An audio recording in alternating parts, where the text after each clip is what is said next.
Bien le bonjour très cher. Après la vidéo que mon acolyte a faite sur les différents types d'huile, j'étais obligé de te faire un 5 minutes sur les différents types de liquides de refroidissement. Pourquoi ont-elles des couleurs différentes? Sont-elles miscibles? Faut-il la vidanger régulièrement? Ou encore jusqu'à quelle température résiste-t-elle? Eh bien c'est ce que nous allons voir aujourd'hui et bien évidemment tout ça en moins de 5 minutes. Allez mon pote, c'est parti!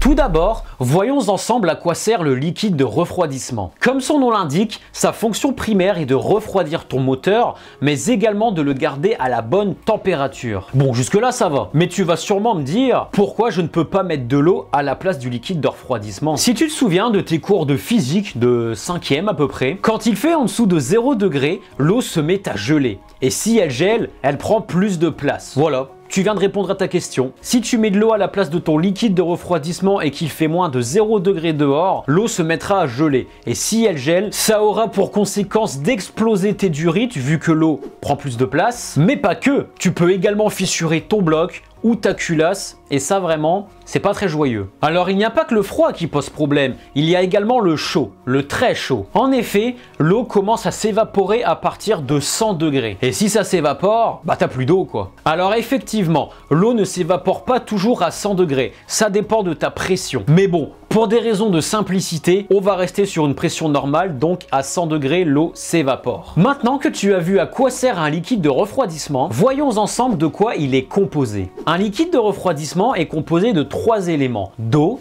d'additifs et d'antigel. Et c'est justement grâce à cet antigel que tu peux passer l'hiver en toute sérénité. Concernant les additifs, on a un anti-corrosion pour éviter justement que l'eau attaque ton bloc. On a également un anti-ébullition pour éviter que ton eau justement s'évapore, ainsi que d'autres additifs de traitement. Mais bon, on ne va pas tout voir dans cette vidéo. Retiens juste que dans les liquides de refroidissement, tu as environ 2 à 3% d'additifs. D'ailleurs, tous les liquides ne se valent pas et tu as 3 catégories. Tu as tout d'abord des liquides issus de produits d'origine minérale, ou aussi plus communément appelés type C. Ces liquides étaient autrefois de couleur bleue ou de couleur vert et faisaient le travail qu'on lui demandait. Mais malheureusement, les liquides minéraux sont de nos jours utilisés exclusivement pour alimenter nos vieux véhicules, car les autos actuelles sont passées sur une technologie plus récente, les liquides organiques. Les liquides organiques, ou aussi appelés type G ou type D, est le liquide que l'on retrouve le plus souvent en magasin. Ils sont généralement de couleur jaune, rouge, rose ou orange. Ces liquides respectent plus l'environnement, ils sont plus propres, et surtout,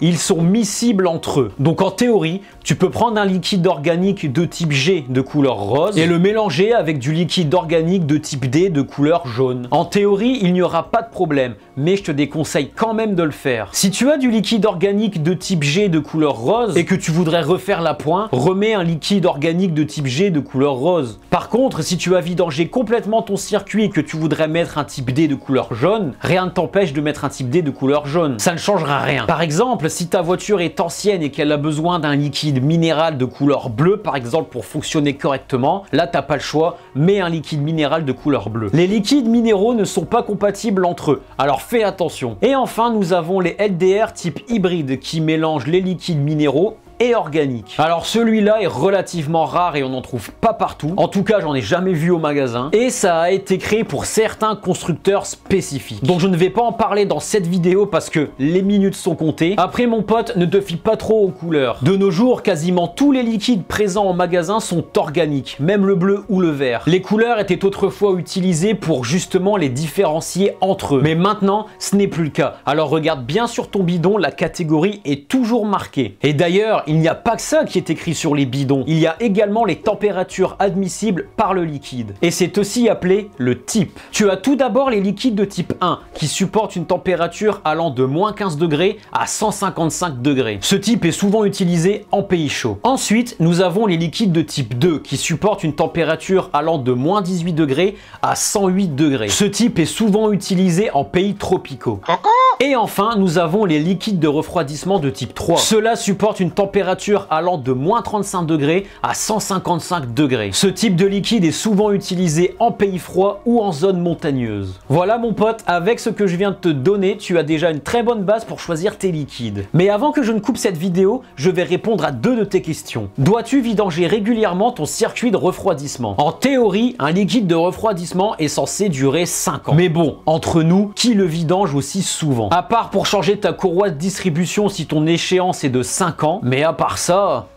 un liquide de refroidissement peut tenir bien plus longtemps. Cependant, attention, je te conseille quand même de vérifier régulièrement ton niveau de liquide de refroidissement, environ tous les 20 000 km, et à froid de préférence, parce que si tu le fais à chaud, et s'il t'en manque, n'hésite pas à en remettre jusqu'au niveau maximum. Normalement, tu ne dois pas en perdre. Mais bon, avec l'âge, un moteur peut en consommer légèrement, donc fais attention. Voilà mon pote, j'espère que ce petit 5 minutes t'aura plu et que tu auras appris des choses. Si c'est le cas, n'hésite pas à me mettre ton plus beau pouce bleu, ainsi qu'à t'abonner à la chaîne. C'est grâce à ces petits gestes du quotidien que la chaîne va réellement avancer. Et pour ça, je t'en remercie. Si tu as la moindre question concernant les LDR ou que tu voudrais approfondir ce sujet, l'espace commentaire est à toi. Sur ce, je te laisse là, je vais lire mon livre de pop culture et moi je te dis à la prochaine.